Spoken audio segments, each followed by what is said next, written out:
Hello Year 11, I'm sorry I can't be with you in person today, so hopefully this video has found you well and you've had opportunity to have a go at the first 3 questions. So this particular set of questions are focused on graph skills and also on variables. So I know we've looked at variables before, but we generally looked at them in the form of investigation. Today I want to focus just on the variables themselves. So I can remind you from previous videos, to help you with your variables, there is a SID-SAM acronym that may help you remember which way around everything goes. So SID-SAM. Remember, SID stands for control, independent, and dependent. And SAM stands for same, alter, and measure. Again, you can just put SID-SAM in the corner of your exam paper before you start, or just after you started the exam. It means you haven't got to be worrying about that, so that you can concentrate on just reading the question and answering the question that's being asked. So you'll notice an awful lot of writing these particular questions for actually quite short marked questions. So I apologise for that, but these are the style of questions you'll need to be able to answer. So if you have a look, first of all, we have got a physics format for this question. So these questions can be in biology, chemistry, or physics. So it's again, like with all the other videos so far, these are subject irrelevant and also for paper 1 or paper 2. So these skills are transferable for 6 different exams. So they're really quite powerful. So if we have a little look here, we've got some equipment to investigate the effect of weight on a distance of box slides. So notice how that's been phrased. There's an investigation. An investigation means there's something you want to change and something you want to find out because you've changed something. So this is a prime example where you would use your CIDR if you wanted to plan the model, the practical like we did the other week. So that's your control, independent, dependent variable, apparatus, range and repeats.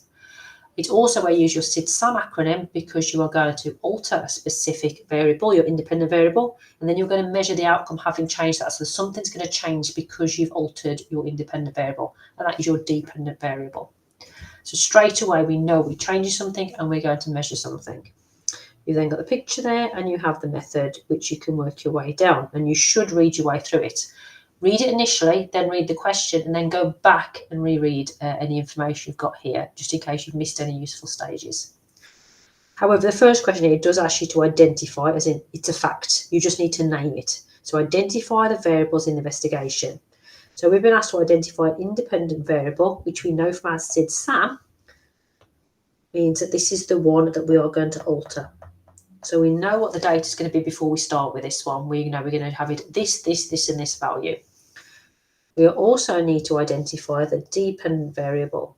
So the dependent variable is the one we don't know until we actually change the independent variable. We're going to measure this and find out what it is as we do the practical.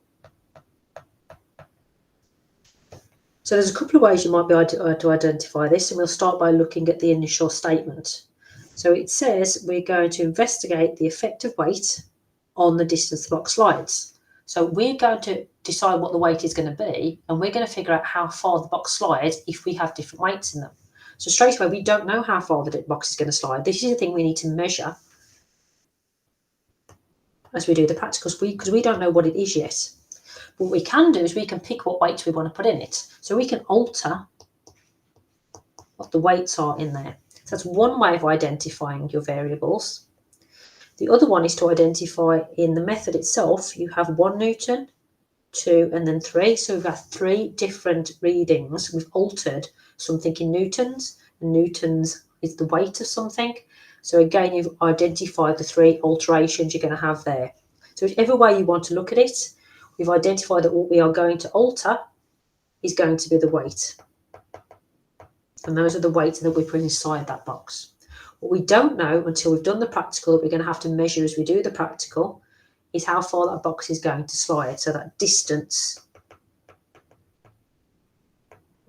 the box is going to slide. So those are the 2 areas we're looking at. So that's how you might be able to identify those in a practical.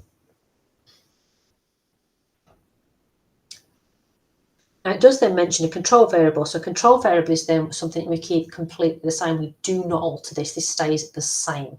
If it didn't stay the same, it would impact on our measurement.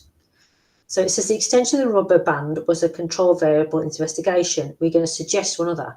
Now, it's highly unlikely your teacher has done this exact practical with you, hence the word suggest. Suggest means your teacher has taught you enough information that you can now work this out yourself in a variety of contexts. And you should expect to see unusual examples in your exam papers. There's no way your teacher would have thought of every single version. So every time you see suggest, you're thinking, oh, my teacher's got me ready for this question, but won't have told me the exact answer. So I need to use the information they have taught me. So they've taught me what control variable means. They've taught me a control variable is the one we've got to keep the same. So what might we change about this? If we're going to alter the weight, we're going to measure the distance, what could we change? It makes sense that you're going to use the same box every time. Because remember, that box is sliding. So if you change the box, the material of the box, and that might impact the surface of the box and therefore any friction on that surface. So I suggest the box is the most obvious thing to keep the same.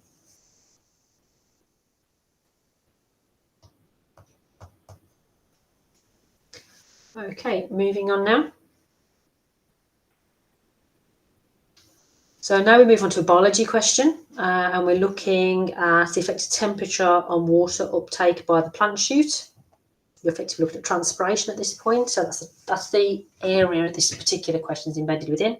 So let's have a look if we can identify variables in this particular case. You'll notice no tables, no method here to help you with, so you're going to have to work out the variables from that first sentence. It has helped you out. It's identified you've got the 3 types of variables, and it's given you what they could be. So which one is the control, dependent or independent? So you'll notice one of them will be missing. There are only 2 variables given, and there's 3 types of variables. So you're only going to be drawing, remember, 1 line from each variable, a total of 2 lines, not 3. So if we have a look here, we're going to use equipment to investigate the effect of temperature. That is what we're going to alter. So remember our SID-SAM. We alter that's our independent variable. And it's going to have an impact on the amount of water taken. So we don't know how much water is going to get taken up. We'll need to measure that during the practical. So this is what we're going to measure.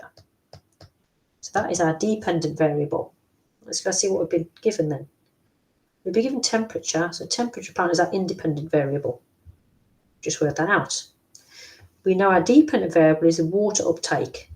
We've been given size of plant shoot. So if it's not an independent variable, if it's not a dependent variable, this must be a control variable because we're not wanting to measure this and we're not wanting to change it. Let's have a look at the third one. Now, generally speaking, students do not have too much difficulty plotting an exam paper like this, but we'll just go through it on the safe side. It tends to be the lines of best fit where people lose marks. So let's just have a quick look for you. So we need to plot this data onto this graph. To do that, you need to understand what the axes are. So if we go up the side here, you'll see the axes go between 0 and 10 here, and there are 5 gaps between, suggesting that each small square is 2. So this is going up in 2s in that direction.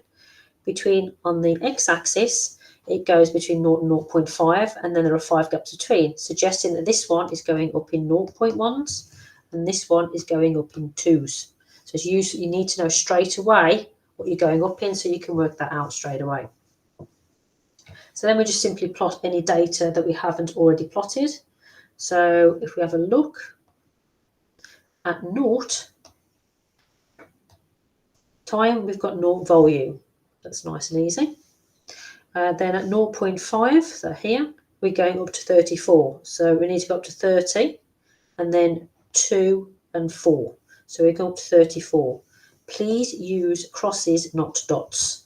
Then we can identify where the centre of that cross is, whereas a dot can be too thick or difficult to see.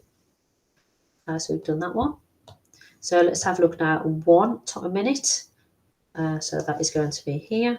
Then we go to 54. So again, we got to 50, 52, 54. Again, using a cross. Then we're going for 1.5. Let's go to 68. So there's 60, 2, 4, 6, 8. And then finally, at 2 minutes, we're going up to 78. So here's 70, 2, 4, 6, 8. So So now we've plotted all our data. By doing that, you've already got 2 out of the 3 marks. So for most students, probably get those 2 marks. It's the third one's the issue. And this is the one and only time maths and science disagree. On the whole, scientists completely and utterly agree with everything a mathematician says, and we use maths extensively in science. This we disagree with. In maths, you'll find lines of best fit tend to be straight, as in you use a ruler. In science, this is not always the case. We need to draw the line that best suits the data available to us. This data is an absolute definite curve. Therefore, we draw a curve, not dot to dot, we draw a smooth curve. So my suggestion is you put your fist about here and you move your paper so that your arm can do a sweeping motion in that sort of general direction. Now, I've got to say, I'm not very good at doing this on an iPad, but I will do my level best. My suggestion is here, you've drawn your crosses in pencil. When you're happy they're in the right place, go over them in pen. Then you must use your pencil from here, and that pencil must be sharp. So either take a sharpener with you or have a pump action pencil or 2 sharp pencils. Now, the best as I can, I'm not sure I'm going to do this very well on an iPad. We want a smooth, curve